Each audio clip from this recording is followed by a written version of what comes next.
gonna tell you, it's the one about you know, all these folks thinking all these folks are going nuts on the Yeah. stories. Yeah. Because If that's your beef, you didn't win. yeah, General Raytheon is not gonna be your guy. Right. That's Yeah, your it was just- beef. I just thought to myself, even before I read your post, you know, I was thinking that, and I said, dude, Mike got it really, he's. I mean, that's just, you know, I get it, but That's not even discussing whether or not that makes sense to have that position, but if that's your position. yeah, I mean, it's only fair. Yeah. Or else you just don't like Michelle. That's it. I think that's it.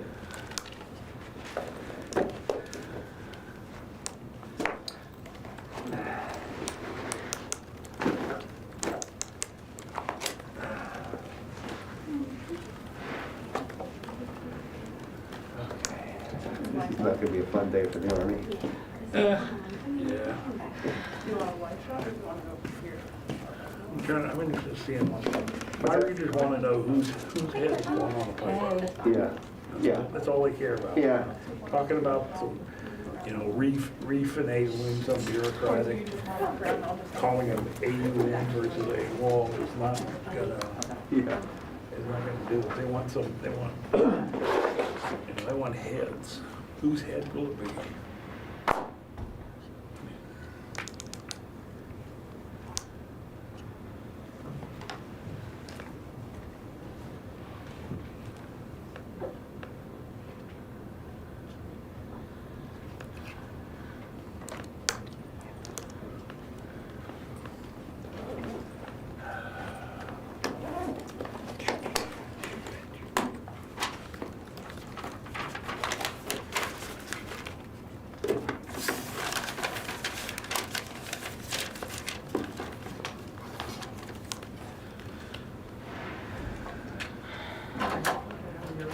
Okay, we're gonna start in about 4 minutes. If you have a cell phone, if you could place it on silent, please.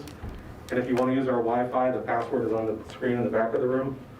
You just have to walk over there, and the name of the network is PBR Guest, and then the password is over there. Thank you.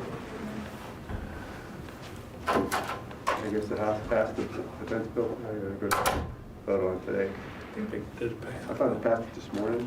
Yeah, now let's go. Did McCall say when? The vote's good. Now I gotta see, the man's gonna do. He's gonna veto it. The man, yeah. He may do it. I think he'll do it, because he didn't give a shit. You know, he just, I don't think he gave a shit whether he won or not. I mean, I don't think he, you know, he gives a shit about, you know, throwing a wrench into the process. He doesn't care about that. That's not his whole shtick is like tearing the process apart. So I'm pretty confident, you know, what he's going to do, have a veto-proof majority. And they override his veto. That's the thing. Hello. That would be They it. have Hi, I'm the just numbers, checking to but see, I will don't they have the know you. cojones? we're gonna actually watch this. Oh, right, okay, yep. I'm sorry, your good. name? I'm Elizabeth Chamberlain. Good, nice to meet you. Hi. Hi, Therese. Nice meeting you. Yes, nice to finally meet you. Do we know who's sitting here? Courtney. Oh, Courtney is, okay, great, thank you, Haley. You're welcome.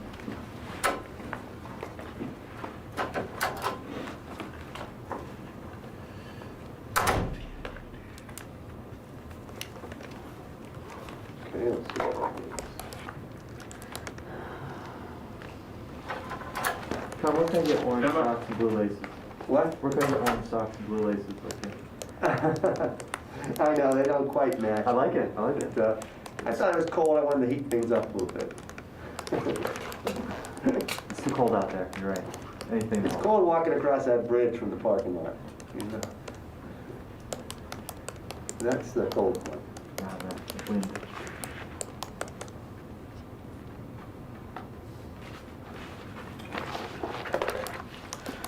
I couldn't find my purple socks. Mm.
talking to your name because I didn't know your face? Yes, Kevin, please. Perfect, thank you. Hi, ladies and gentlemen. I'm Colonel Kathy Wilkinson. I'm the Media Relations Director. Secretary McCarthy will be out in a moment. He and General McConville will make statements, and then we'll have time for a few questions. After that, the Independent Review Committee will come in and give you an overview of their report and take your questions. They have about 45 minutes. The Secretary's got about 15 minutes. At the conclusion of the Secretary's remarks, the embargo is lifted, and you should all soon be receiving a copy of the press releases, and the report is available to download online at army.mil/Fort Hood Review. Thank you, and we'll begin shortly.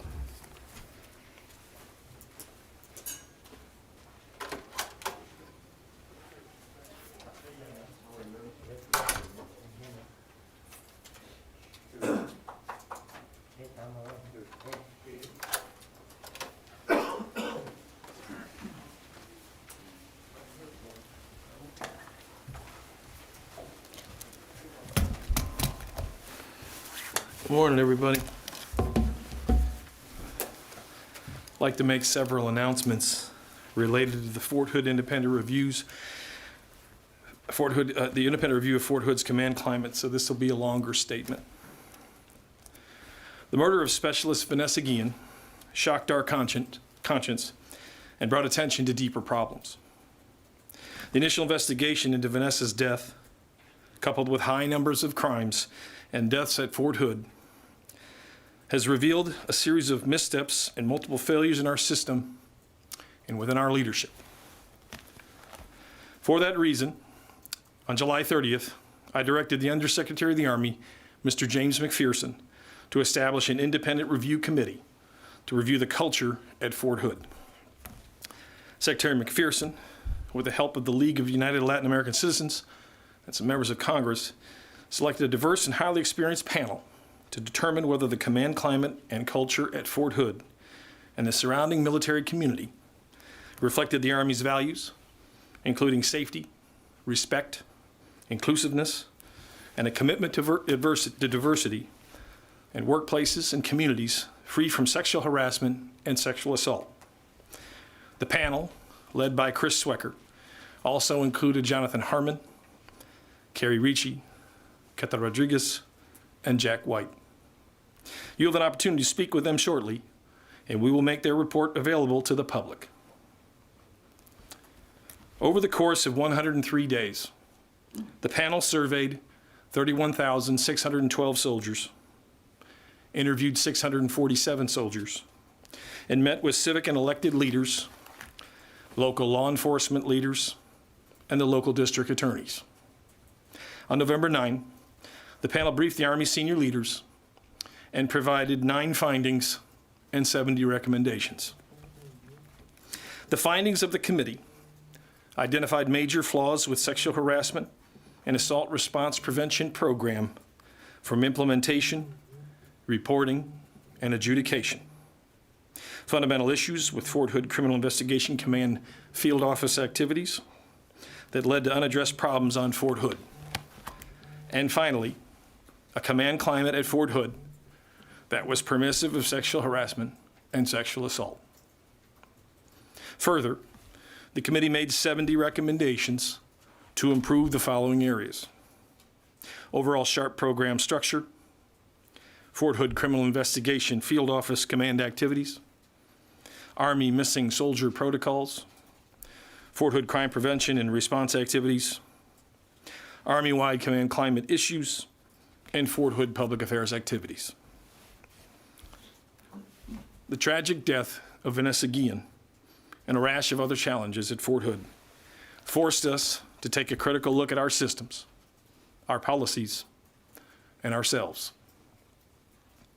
But without leadership, systems don't matter. This is not about metrics, but about possessing the ability to have the human decency to show compassion for our teammates and to look out for the best interests of our soldiers. This report, without a doubt, will cause the Army to change our culture. I have decided to accept all these findings in whole. In response, we have created the People First Task Force to map out a plan to tackle them. We have formed a mechanism to ensure we have the right systems and resources while focusing on commitment over compliance. While the independent review focused on the command climate and culture at Fort Hood, the findings contained in the committee's report impact the entire Army of more than 1 million soldiers, 247,000 civilians, and their families. The People First Task Force will analyze the findings and 70 recommendations in the report, develop a plan to address the issues identified by the committee, and reevaluate current policy and programs. The Army will begin implementation by March 2021. The task force chairs are Ms. Diane Randon, Assistant Deputy Chief of Staff G2, Lieutenant General Gary Brito, the Army G1, and Sergeant Major Julie Guerra, Army G2. I have also signed a new missing soldier policy. The policy will assist in tracking and finding missing soldiers. It clarifies expectations and responsibilities of unit commanders and law enforcement authorities, focusing on the first 48 hours a soldier is missing. It creates new processes for soldiers reporting to duty status and casualty status, for supporting missing soldiers' families, and aids in identifying whether the absence is voluntary before calling it absent without leave. And finally, we need the right leadership. I've determined the issues at Fort Hood are directly related to leadership failures. Leaders drive culture and are responsible for everything the unit does or does not happen to do. I am gravely disappointed that leaders failed to effectively create a climate that treated all soldiers with dignity and respect, and that failed to reinforce everyone's obligation to prevent and properly respond to allegations of sexual harassment and sexual assault. Because of this, to restore trust and confidence and accountability, I have directed the relief and/or suspension of commanders and other leaders from the Corps to the squad level. I have directed the relief of the 3 Corps Deputy Commanding General for support, the 3rd Armored Cavalry Regiment Command Team, and suspended the 1st Cavalry Division Command Team, pending the results of a new investigation into the command climate of the division. In total, 14 leaders have been relieved or suspended from their positions. In addition, we are directing an investigation regarding Criminal Investigation Command resourcing policies and procedures. Accountability and transparency are foundational as we move forward. We have a great deal of work ahead of us. This is an initial step to addressing and fixing these issues. Even though we are part of one of the most respected institutions in the world, living up to the American people's trust is something we have to do every day. I believe in this institution and its officers, non-commissioned officers, soldiers, civilians, and their families with every fiber of my being because of the extraordinary things they do on a daily basis. I'm confident in our leaders' ability to overcome this challenge and to continue to win our nation's wars while caring for our people. General McConville.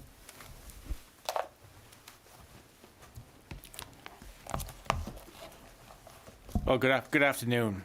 We appreciate the work of the Fort Hood Independent Review Committee and the feedback that this report has given us. We own the results. And, you know, we've asked a lot of the Army and of Fort Hood over the last 19 years during continuous deployments to combat. And we know in the Army that we are not perfect.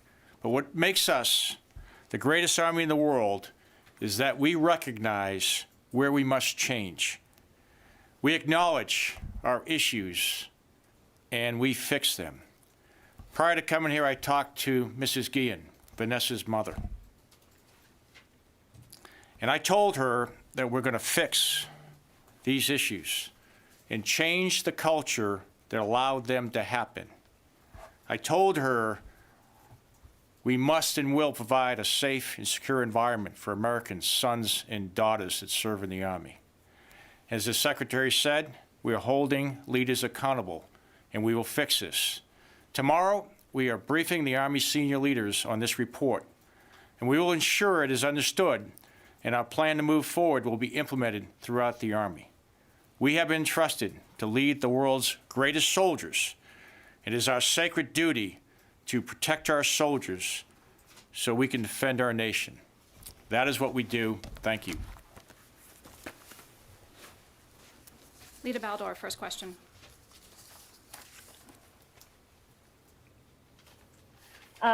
First question is, can you address just more broadly why it sounds as though General White is not included among those touched by the administrative actions? Why not?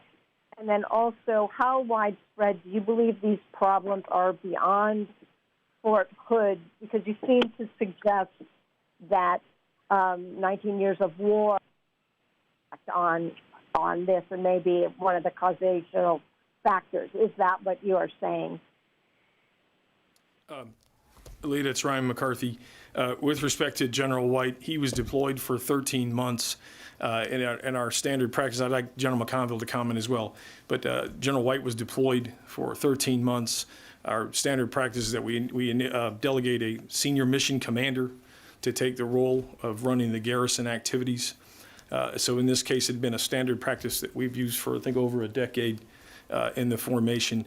With respect to the comments that we both made related to we are concerned that there could be other systemic challenges across the formation, and that's why, to the chief's point, we're going to utilize this report as a means to look at systems and programs and also leadership approaches to how we address these difficult issues. Chief, anything you want to add?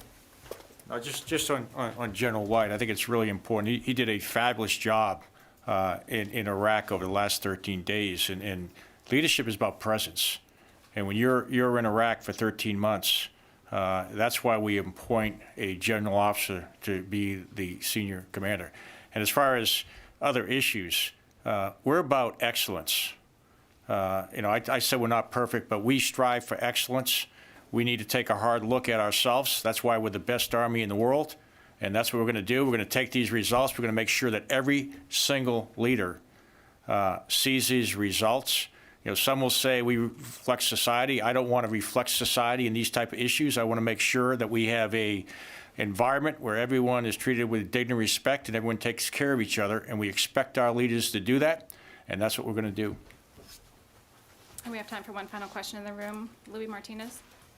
Mr. Secretary and General, you talked about how this is going to change the Army, but why did it take a review panel and why did it take Vanessa Guillen's disappearance and murder for you to look inward at these programs that obviously now, in retrospect, look like they've failed massively? I think the level, the caliber of work that was provided in this independent review panel brought a fresh look and helped us look at a lot of challenges that we have had that are potentially systemic, but some of them were also within the leadership. So I think the fresh eyes and having some other support has helped us in this process. Chief or SMA, anything you want to add? If I could follow up, sir? Yeah. Yes, this is leadership with regards to this issue, but it sounds like the report says that SHARP is structurally not working, and that is an Army-wide program, so then why can't you say that the program itself needed complete restructuring, or why wasn't it updated regularly so that you could see that there were issues at hand? Really, this body of work has identified things that we had not seen previously. That's why we have accepted all of the findings in whole. I previously have seen independent panels that have looked at the mishandling of nuclear weapons, or Walter Reed. A lot of great reporting, quite frankly, as well as outside fresh perspective, help us look at ourselves and see challenges that we didn't see. And you'll have them come out here in a minute, but they helped us. And that's going to help us with the institution so we can get better across the board. Okay, ladies and gentlemen, thank you. The secretary does not have much time. There's a press release that's should be in your inbox now. So the Fort Hood Independent Review Panel will be out. We're going to switch, bring out the new panel, and they'll be here to take your questions. Thank you very much. Kathy, the press release has all the names on it. It has the names of the releasable brigade and above. How many is that? That's not all 14? Those are the names that he listed. Okay. Thanks.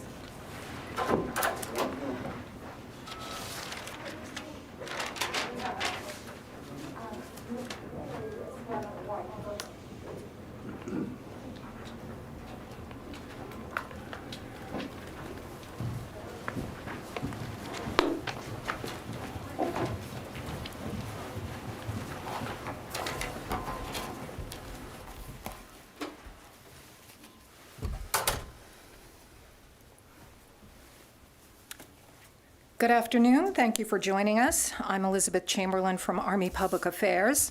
Today you'll hear from the members of the Fort Hood Independent Review Committee, Chris Swecker, Jonathan Harmon, Kerry Ricci, Kata Rodriguez, and Jack White. This briefing will last 45 minutes, ending no later than 1. Before I introduce the committee members, I have several announcements. If you RSVP'd for this briefing, you previously received an embargoed press release along with an embargoed copy of the executive summary of the report of the Fort Hood Independent Review Committee. That embargo is now lifted. Very soon, you'll receive an updated version of the press release with a second release outlining the accountability actions Secretary McCarthy just announced. The Army's new Fort Hood Independent Review website, army.mil/Fort Hood Review, will go live shortly.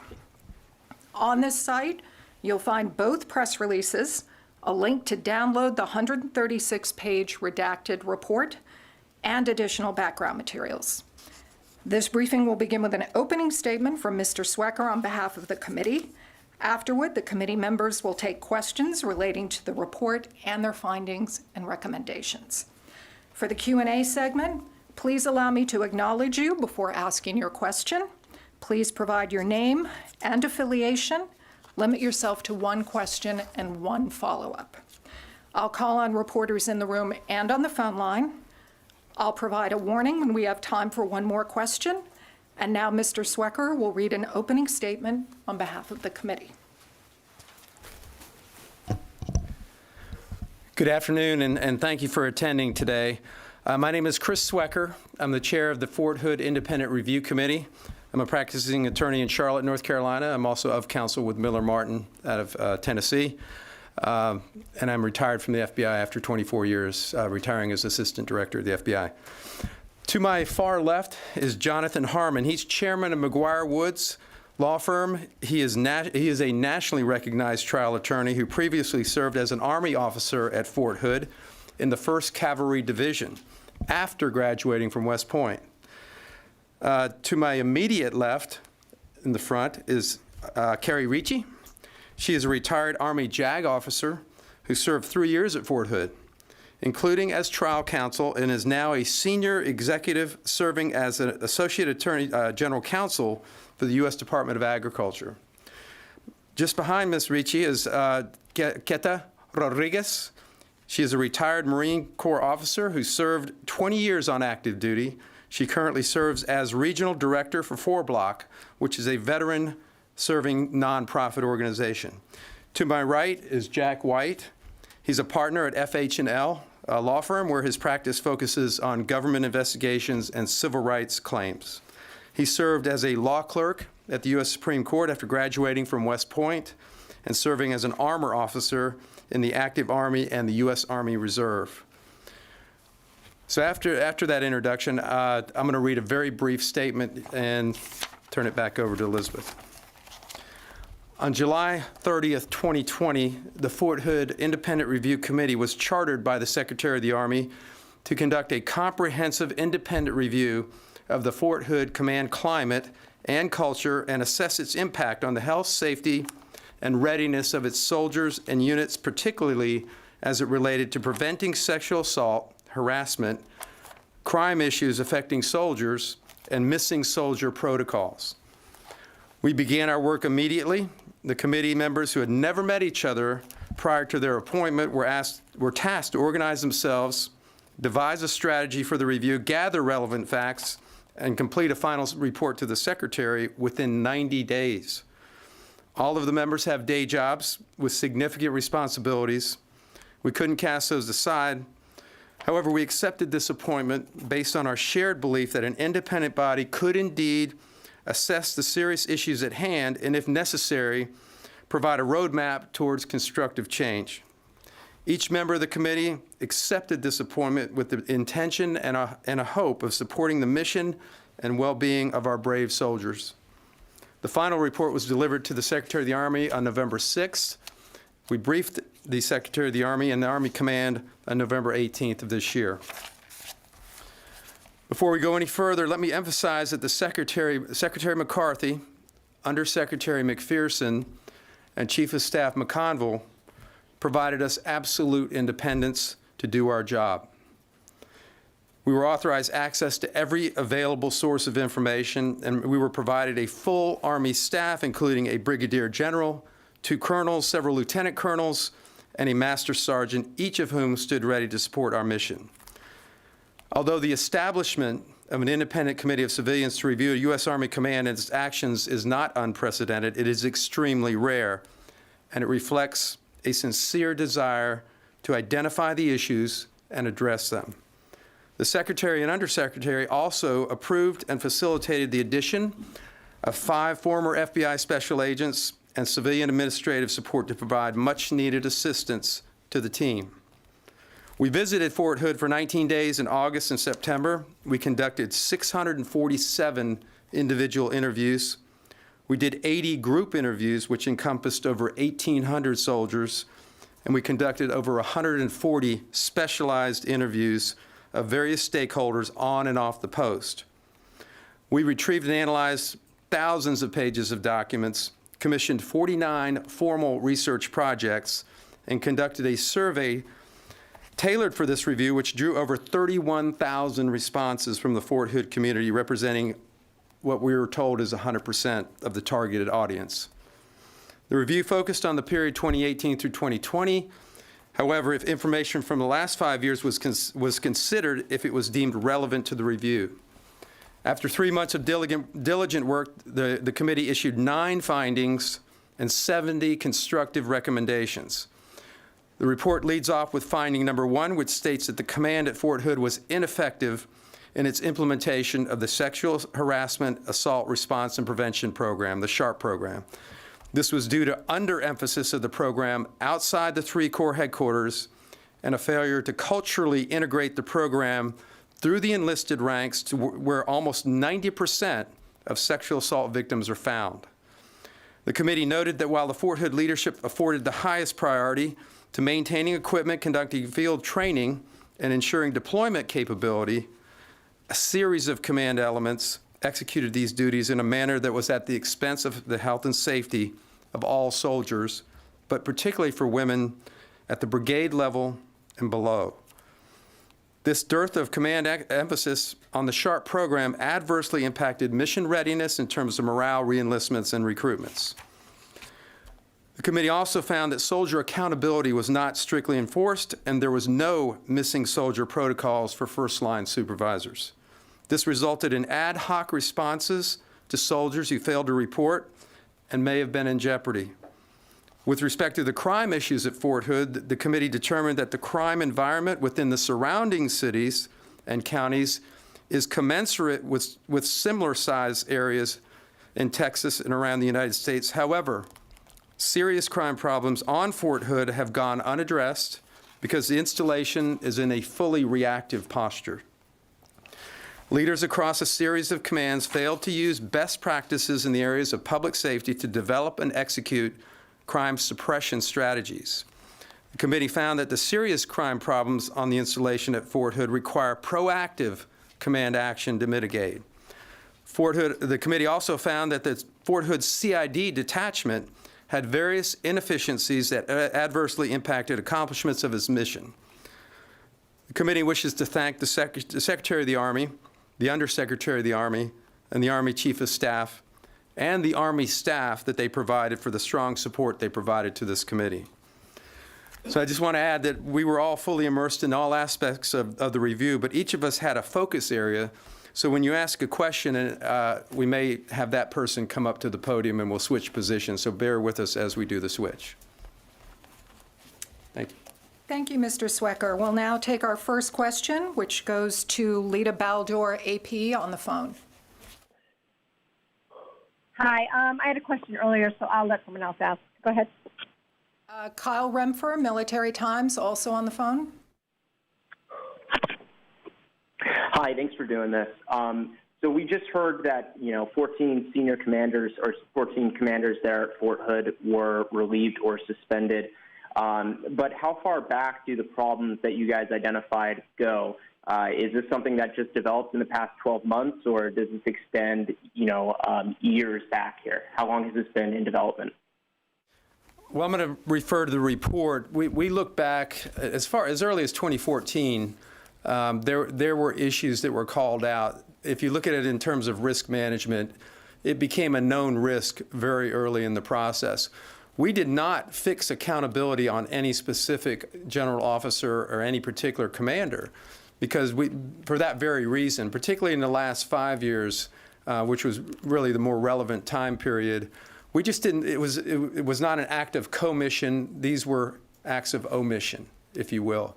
These were things that were not done. These were not things that were done that were to the detriment of the soldiers, particularly the female soldiers. Does anybody else want to add to that? Okay, next question. Haley Britsky. Thank you. Haley Britsky with Task and Purpose.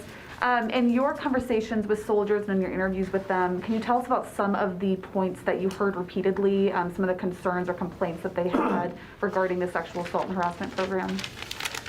Yes, the individual interviews especially were pretty revealing. We interviewed 500, of the 647, 503 were female soldiers.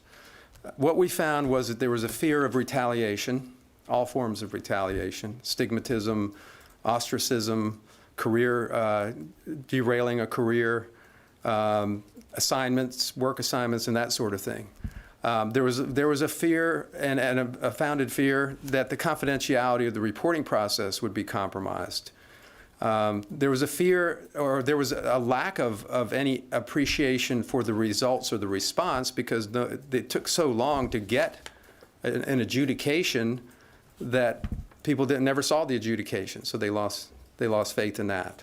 So there was, there are many other things that came out of the interviews, as you will read in the report. But let me open it up to the other panel members. Does anybody else?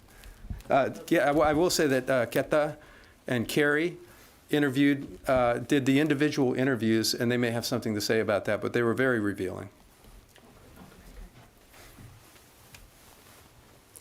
I just want to add that one of the things that the soldiers at Fort Hood, many of them needed, was to be believed. And that was what we did. We listened, and so if any of them see this, I want them to know we believe you. And that's a really important takeaway, was to believe. That's all I wanted to add.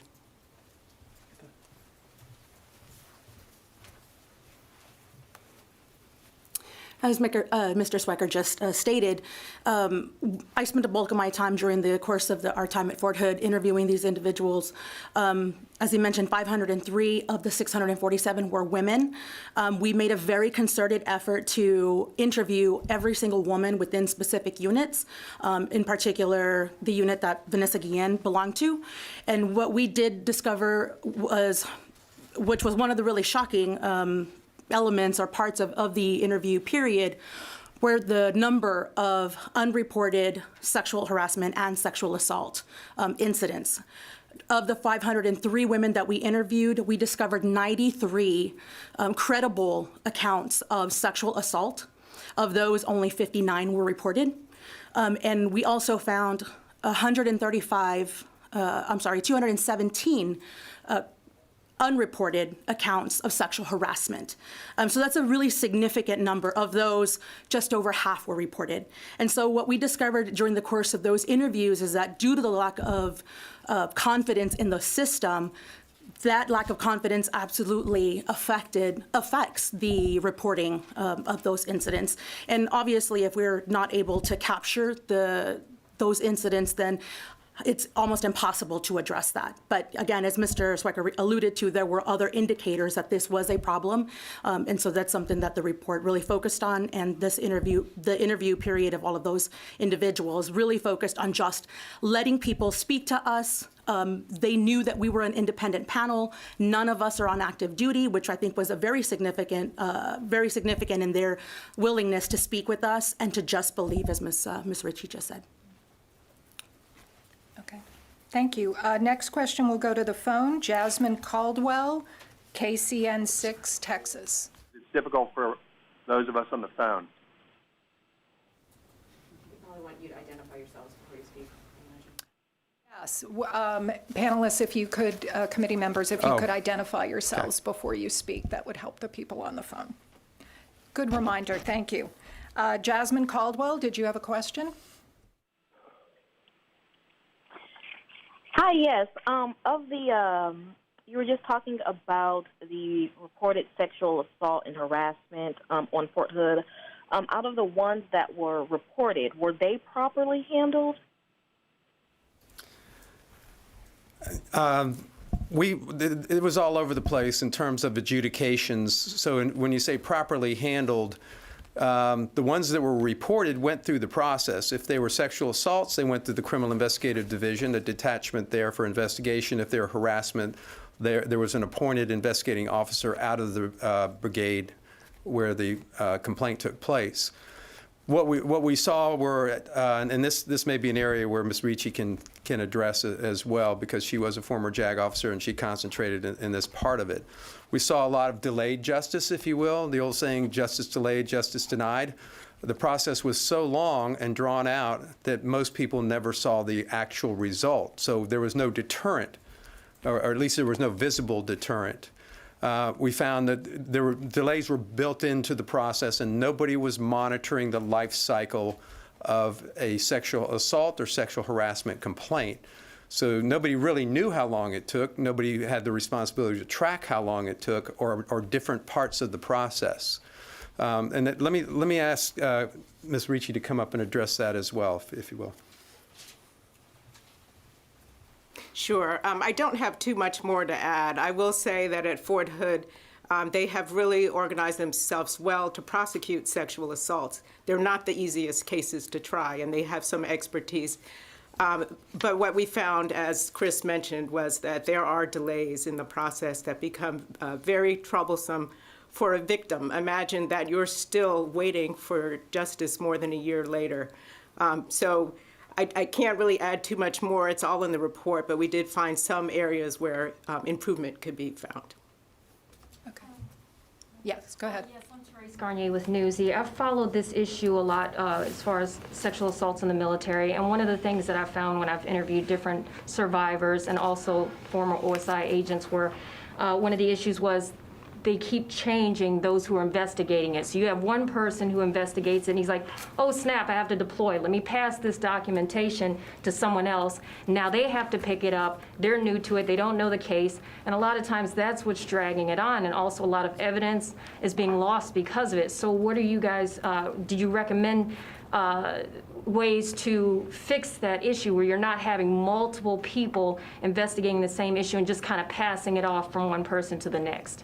And so the report is very detailed about the criminal investigation divisions and recommendations, and on that I will have Mr. Swecker continue to talk on that topic because he did a very detailed review. Yes, ma'am. Thank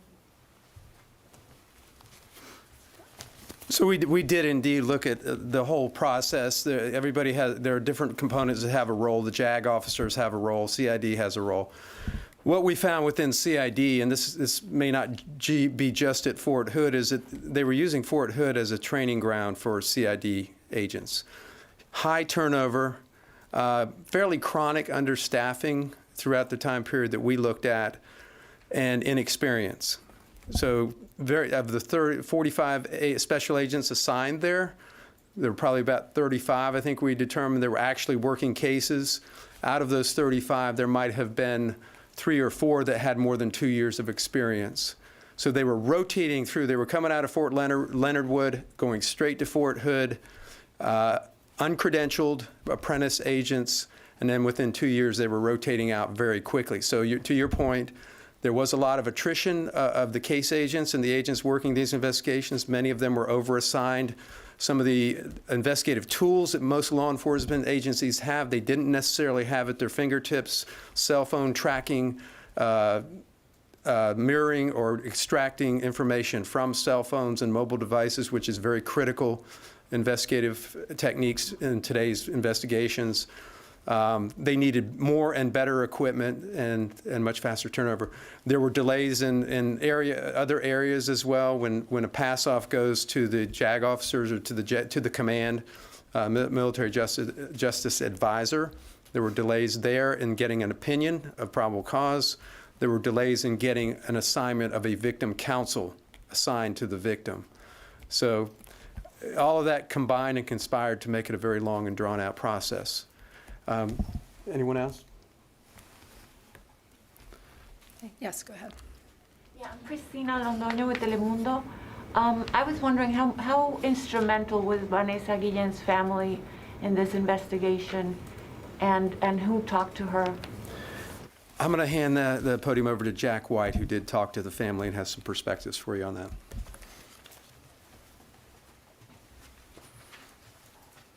So, this whole committee was precipitated by the unfortunate events with Specialist Guillen. And as we put together our methodology, talking with the family to engage in a two-way communication was important to us at the outset. At the outset, we wanted to communicate to the family that their perspective was important and that something was being done about what they had experienced. But in looking at the culture, we wanted to hear from them about what their experience was when their daughter was missing, when the search was ongoing, what were the interactions with the command. All of that is a component of the culture. So Ms. Ritchie and I sat down with the family, Mrs. Guillen, Mr. Guillen, their daughters, and we talked for hours to understand what their experience was. Indeed, I spoke with Mrs. Guillen as recently as this morning to inform her of what was happening today and to assure her that the conversation that she had with us was meaningful. We learned a lot about their experience, and whatever we learned is reflected in the report and will not be lost. Were they happy with the recommendations that are coming through? Do they feel that it made an impact? Because that's what they were fighting for this whole time. I do not want to speak for them. I walked away from my conversation with Mrs. Guillen this morning believing that she is pleased that there is progress being made.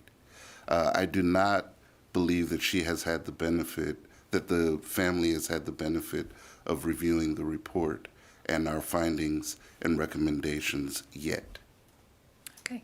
Next question will go to the phone. Matt Cox, military.com. Do you have a question?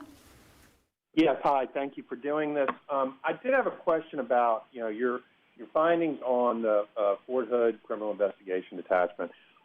One of the big things of this was that the Guillen family, said that Vanessa Guillen, said she was told them that she was the victim of sexual harassment and possibly assault.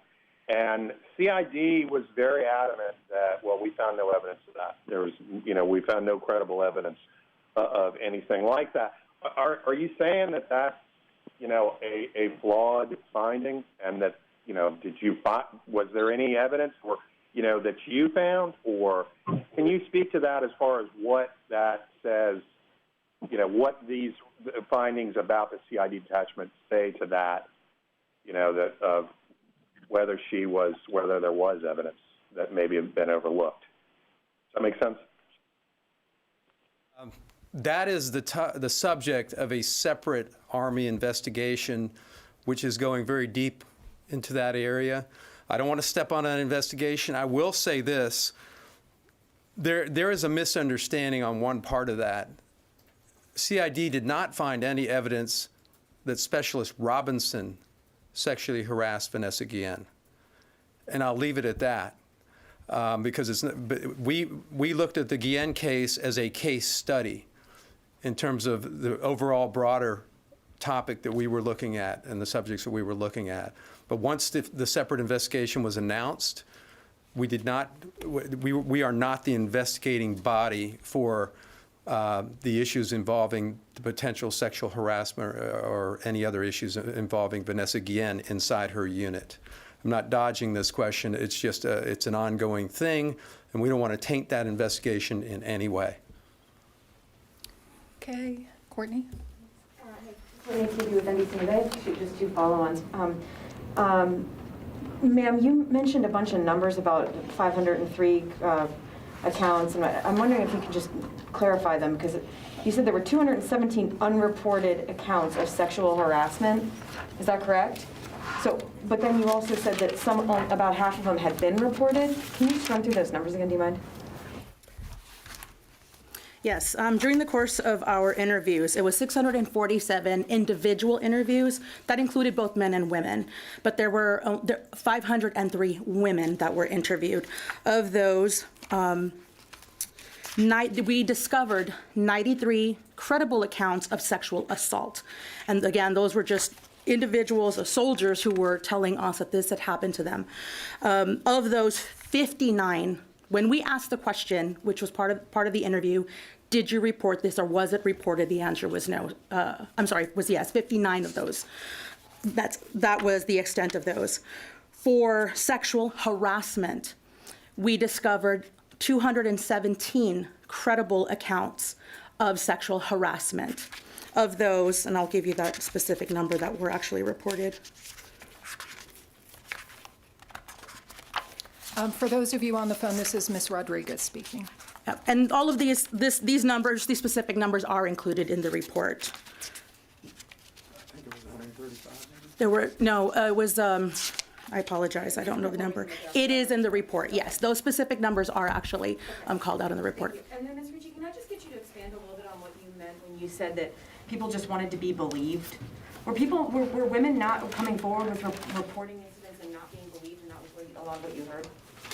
It was two things. It was cases where there was either no resolution or an unsatisfactory resolution, which happens. And once it happens with one soldier, every soldier in the unit learns of what's happening. And for the other women in that unit, it became a sense that they didn't believe us. Even if they served as a witness, we weren't believed. And then other women would say, because of what happened to this soldier, I wouldn't feel comfortable coming forward. So there was an overall sense that there is that reluctance to report, because who is going to believe us, especially for a junior enlisted woman, and especially one who maybe isn't their star soldier at the moment. There's that reluctance and that feeling that we won't be believed. And there were soldiers who just didn't report because they felt that. So just being able to talk one-on-one and to hear their very personal and sometimes very difficult stories, to be able to tell them, and it was a little bit cathartic for many of them, because someone was listening and they felt that they were being heard. So it was important to me to say, we heard you and we believe you. Let's go to the phone. Carson Frame, Texas Public Radio. Are you on the line, and do you have a question? Yes, thank you for taking my question. Essentially, it boils down to you've looked over the SHARP program and the criminal investigative response at Fort Hood. How much would you say of these issues are Fort Hood specific versus enterprise-wide and Army problem?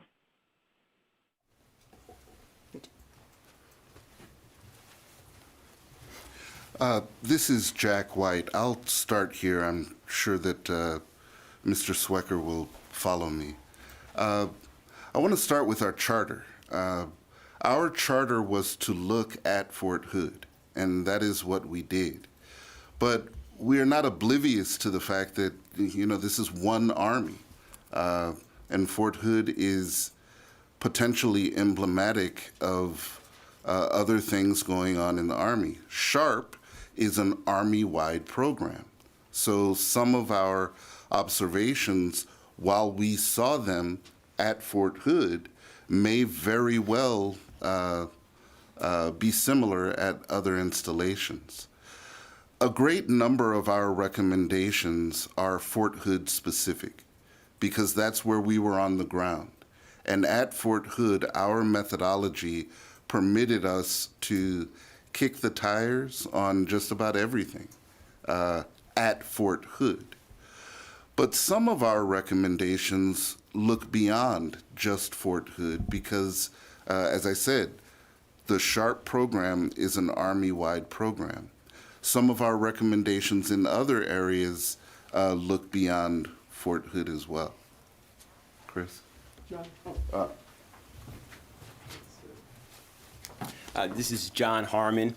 I agree with what Jack has described, and it became very apparent as we were going through the investigation and then afterwards that the Army was going to take these and apply them broader. And you heard from the Secretary and you heard from the Chief, and as Jack indicated, our charter was just to Fort Hood, but we have 4 of the 5 members on this panel have served in the military, 2 of us at Fort Hood, and so we know what it's like.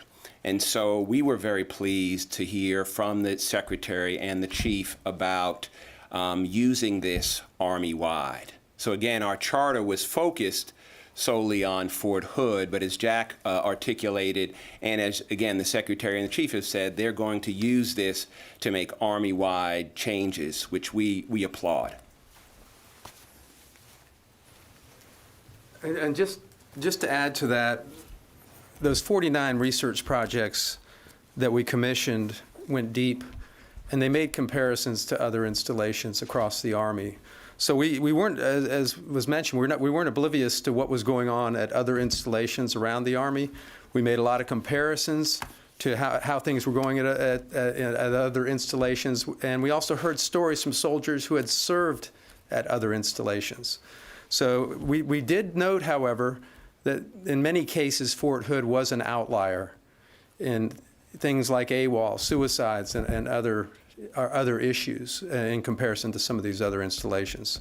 So Fort Hood was enough of an outlier that we felt like we really had to concentrate on what we had in front of us. Sir? Hi, LPT with the Univision. We're talking about 70 recommendations, and Secretary McCarthy said that he's going to take all of them. I would like to know what the role of this panel will be moving forward for accountability purposes to make sure those changes are implemented. So the People's First Task Force has been established. One of the colonels that we worked with very closely and supported us is the Chief of Staff for that task force. We'll be in touch with him, and he'll be in touch with us. And we will be, in some sense, not overseeing it directly, but we'll be watching the implementation of these 70 recommendations. We didn't expect, nor did we ever think that all 70 recommendations would be accepted. So that's a bit of a surprise, but I think it reflects a willingness on the part of the Secretary, the Undersecretary, and the Chief of Staff to fix things. It was a risk to bring an independent review committee in. We recognize that. We could have gone anywhere and done anything. And we wanted to do this right, and we wanted to do this fairly, and we're very happy with the way the Army has accepted these recommendations as going forward. Next question on the phone, Alex Horton, Washington Post. Did you have a question? Yes, I did. Thank you. You guys have spent some time focused on sexual harassment and assault. I was curious if you were looking at other kinds of violence at Fort Hood to include, other murders, other high-profile incidences, including those, who disappeared and were later found dead. And I was curious, what you have found in terms of Army culture, of how, the brand of AWOL and the brand of, going missing contributed to a lack of interest in finding them. Yes, I mean, that was a big focus of the review and the report. We looked at crime issues on the base. We looked at crime issues off the base. I think there was a perception really based on media stories that there was some sort of crime wave around the surrounding area of the base. What we found was that their crime rates in the areas surrounding the base were relatively low in comparison to other cities outside both major Army installations, but other comparable sized cities. That's not to say that there weren't soldier victims off the base and soldier subjects off the base, because there's a large population of active duty soldiers living off base, retired soldiers, separated soldiers and their families. So you're going to find victims off the base. But what we found really was that on the base, there were some hot crime areas that were relatively high: violent felonies, sexual assaults, sex crimes, drugs. Positive drug tests were the highest in the Army. So we found areas of crime on the installation that, if you compared them to civilian crime rates, might be low, but this is a military installation. It's a gated community. There are a lot of tools that you can use to suppress crime. What we found was that there was no proactive efforts to suppress crime, to address drug issues, to address violent crimes. Suicides were extremely high. And what we found was that because CID was so inexperienced and so taxed for resources, they really didn't dive deep on suicides to find out why and what was happening that was the trigger for the suicide. The death cases, there aren't an anomalous number of death cases at Fort Hood in terms of homicides. But the homicides that did occur got intense media attention.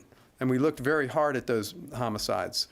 And again, what we found was in the death cases, CID just needed more experience and more continuity inside the detachment there. And it may be systemic across CID that there just isn't enough longevity at the post on the part of the investigators. So we made some recommendations regarding making sure there are experienced agents there, maybe going to more civilian investigators, and it's something we asked them to look at.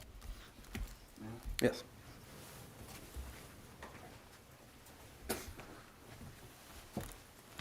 Yeah, this is Jack White, and Chris is speaking to some very valuable information on specific criminal, the viewpoint from a criminal perspective. But something else that we did here is we looked at what is it that leads a soldier to behave in this type of manner.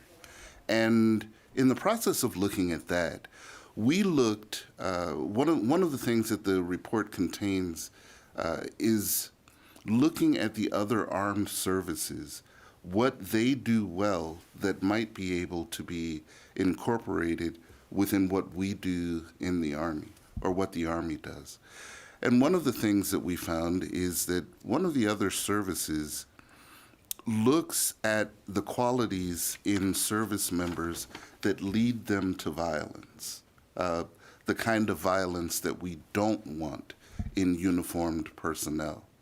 And that fits, that type of structure would fit well into an Army structure that looks at the whole soldier concept, the 21st century soldier. So we are looking at the criminal component, but we're also looking at making soldiers more respectful of the contributions of other soldiers within their formation. And some of the other services do that well, and there are some aspects of what they do that we can bring into what we do in the Army. Okay. question in the room, Mr. Glenn? Yeah, hi, Mike Glenn with the Washington Times. It's one thing to relieve for a bunch of colonels in general to be relieved. Is there anything in the report about sort of emphasizing the responsibility of the first line supervisors, the ones who actually know something's happening, the squad leaders, platoon sergeants, platoon leaders, or because I mean they're the ones who will know something's going on before a division commander will ever learn. Okay, I'll start there. This is Jack White again. The answer is yes. But let me take your question a little bit broader. Our mandate was not focused on attribution. And we are very clear that the problems that we saw are cultural. And everybody is involved in culture, from the highest levels to the one-on-one interaction between the squad leader and his or her squad member. We address all of it without attribution because accountability in that way was not our mandate. That said, yes, we focus on the importance of first-line leaders knowing their soldiers and knowing where they are. Indeed, part of what the DoD is focused on in this whole movement toward violence prevention and looking at the whole soldier is just that, those person-to-person interactions. And we address that in our report as well. Thank you. Let's go to the phone. David Bryant, Killeen Daily Herald. Are you on the phone? Do you have a question? Yes. Yes, this is Dave Bryant, the Killeen Daily Herald, and thank you for taking my question. Basically what I'm wondering is, have y'all made any recommendations to ensure that the lower level units, such as your squads, platoons, and companies, actually comply with the recommendations that y'all have made? Violence prevention and looking at the whole soldier is just that. Well, I'll let you. Actually, John, you want to address this one? Sure. So this, I view this as kind of tying in with the question you asked a little bit about the first line leaders. And when you have a chance to review the report in detail, you'll see, as Jack said and as Chris has said, there are a lot of details in there that go to the squad leader and the platoon sergeant. In this sense, when we were doing our interviews, both individually and from a group perspective, one of the things we heard over and over and over again from platoon sergeants and squad leaders was that they did not have the time to really get to know their soldiers. And for those of us who had served in the military before, it was very, very shocking, because we grew up in a time when the platoon sergeants and the squad leaders had sergeant time. And they knew where their soldiers were, they knew their strengths, they knew about their families, and we heard that very, very frequently. So you'll see woven into the report, I wouldn't say that there is a specific accountability line directed right at the squad leader, but as you read the report, you will see that, as Chris indicated, with SHARP and with some of the other programs, they weren't being mandated down to below the brigade level. And that was certainly true with respect to the platoon sergeants and the squad leaders who, because of the operation tempo, because of the requirements of maintenance and everything else, really were unable or did not take the time because of all the other requirements and because it wasn't emphasized to get to know their soldiers. Okay. And I will say, just to add, I think that the Secretary and General McConville are very much on this topic. They've taken some steps already. They took some steps even after the interim briefing to re-emphasize the role of the NCOs and non-commissioned officers, the first-line supervisors, in getting to know their soldiers. So if they happen to not report one day, they know exactly where to go to look for them because they know them well enough and they know what's going on in their lives. For those of you on the phone, that was Mr. White, followed by Mr. Harmon, followed by Mr. Swecker. We have time for one more question. Sig Christensen, San Antonio Express News. Are you on the line? Do you have a question?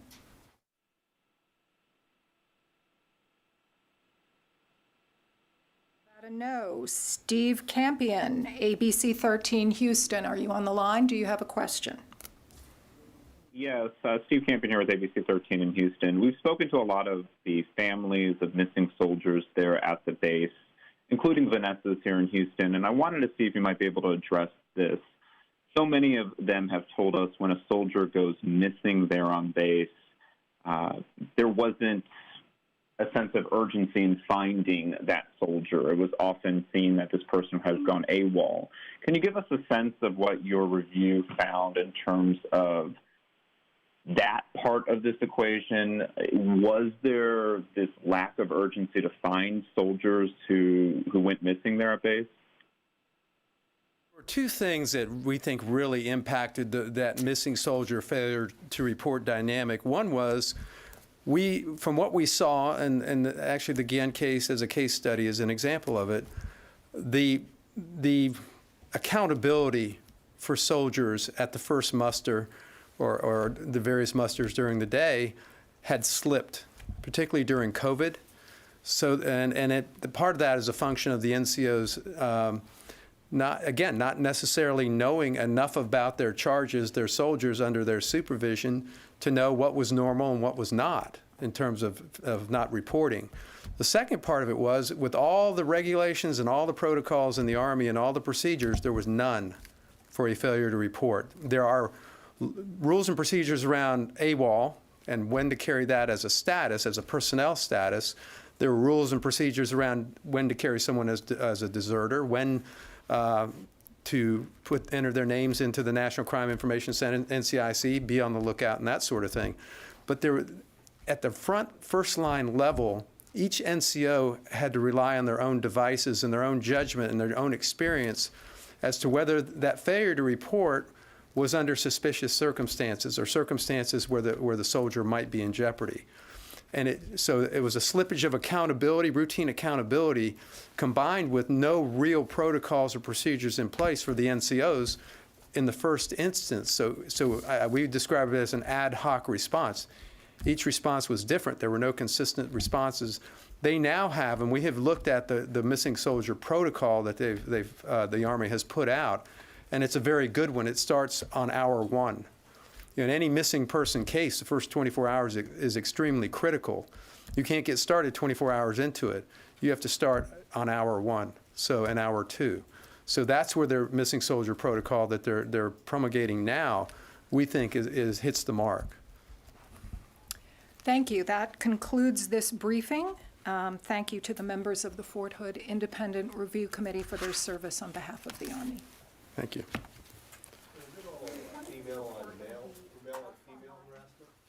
Male on female harassment, or is there other type of harassment? It should be any. Mostly male and female. Mostly male? Mostly male. But, okay, thank you.